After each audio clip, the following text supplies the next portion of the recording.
नमस्कारः। मम नाम अनन्तशर्मा भुवनगिरि इति। भुवनगिरि इति तु मम उपनाम इति वक्तुं शक्यते। यतोहि उत्तरकन्नडमण्डले सिद्धापुर तालूक् मध्ये भुवनगिरि इति एकं क्षेत्रम् अस्ति। तस्मिन् क्षेत्रे अहम् उत्पन्नः।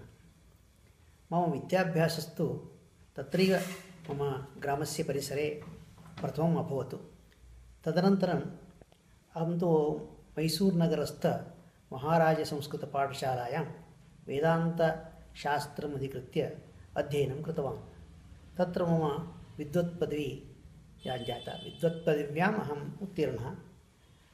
तदनन्तरम् अहं बेङ्गळूरुनगरम् आगतवान्।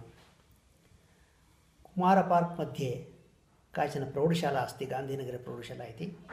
तत्र प्रायशः 33 वर्षपर्यन्तं संस्कृत अध्यापकत्वेन नियुक्तः। तत्र संस्कृतं, कन्नडभाषा, हिन्दीभाषां च अहम् अध्यापयामि। प्रायशः मम 850 वर्षपर्यन्तं तत्रैव मम वृत्तिः आसीत्। तदनन्तरम् अहं निवृत्तः। निवृत्त्यनन्तरमेव मया किञ्चित् कार्यं कृतं संस्कृतक्षेत्रे एवं वेदान्तक्षेत्रे च। नैकानि पुस्तकानि लिखितानि। तत्र विशेषतः अप्पय्यदीक्षितस्य सिद्धान्तलेशसङ्ग्रहः इति यः प्रौढः ग्रन्थः अस्ति, तं ग्रन्थम् अहं कन्नडभाषायाम् अनूदितवान्। तदनन्तरम् आचार्यशङ्करभगवत्पादम् अधिकृत्य ग्रन्थः लिखितः। अप्पय्यदीक्षितानाम् अन्ये केचन ग्रन्थाः अनूदिताः। तदनन्तरं विष्णुपुराणे अद्वैतमिति एकः ग्रन्थः लिखितः मया। धर्मान्वेषणम् इति ग्रन्थः मदीयः स्वोपज्ञः ग्रन्थः कन्नडभाषायां लिखितः। तदनन्तरं कठोपनिषदम् अधिकृत्य कठोपनिषत्प्रवचनम् इत्येकं पुस्तकं मया लिखितमस्ति। एवं कन्नडभाषायामेव। संस्कृतभाषायां बहु न लिखितं, किन्तु सम्भाषणसन्देशपत्रिकायां वर्षत्रयपर्यन्तं मया कश्चन स्तम्भलेखः लिखितः अस्ति पाथेय इति नाम्नि। अद्वैतवेदान्तविषये एकदा मया एकः लेखः दृष्टः। अद्वैतम् इति एकं पुस्तकं कन्नडभाषायां लिखितमस्ति। संस्कृतभाषायां लेखः स्यात्।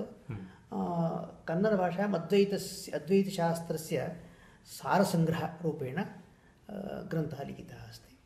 एवं ग्रन्थाः एवमेव इदानीं तु निवृत्तिमार्गे अस्मि।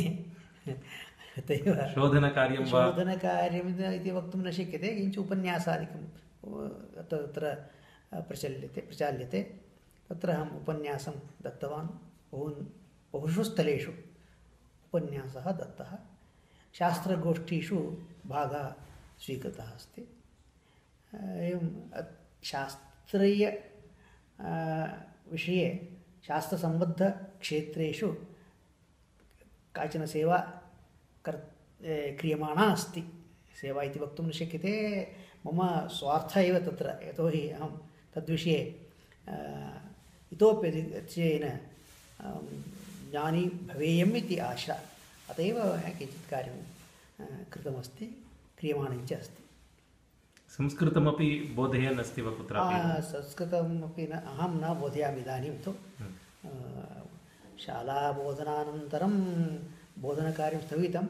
इदानीं तु केचन पुरुषाः अद्वैतवेदान्तं पठितुम् आगतवत्यश्च ताभ्यश्च अहं शङ्करभाष्यं पाठितवान्। साक्षात् शङ्करभाष्यमेव पाठितवान्।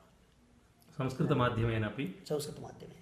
यदि विद्वत्परीक्षायां प्रवेष्टुम् इच्छुकाः आसन्, अतः ताभ्यश्च विशेषतः पाठितवान्। भवतु महोदय, सन्तोषः, धन्यवादः।